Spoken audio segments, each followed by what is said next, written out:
بەداخەوە ئەو دوو بەنزیخانەی کە ئەوان قەرارە لەسەرداوە یاخود دابینیان کردو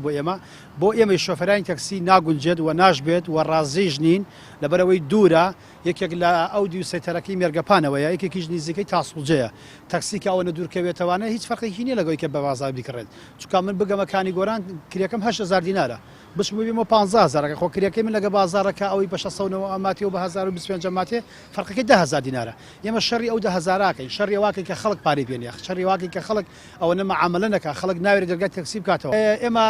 وتمان ئەوە سازشمان کرد لەسەر ئەوەی کە بنزین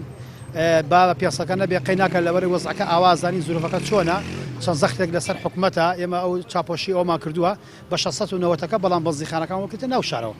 ئەگەر نەکرێتە ناو شارەوە ئەگەر نەکرێتە ناو شارەوە بۆ تەواوی نوێنەرەکان خۆ هەر من نوێنەر نیم و هەر من تەکسیشم پێ نییە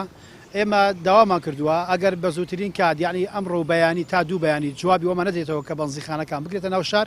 ئەو کاتە گربوونەوەکی سەرتاسەری تەکسیەکان دەست پێکات چکە مە قسەی من نیە من کە نوێنەرم ئەبێ قسەی ئەو شۆفێرانە بگێنم و ئەبێ پەیامی ئەوان بگێنم کە گربوونەوەکی تەواوی جادەی قەنات و جادەی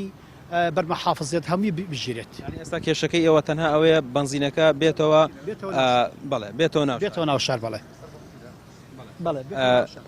شار کێشەکە ینی کێشە گرانی بنزینەکە نیە نانا کێشی گرانی بنزینەکەمان هەیە چۆن هیمە بەڵام ئەوان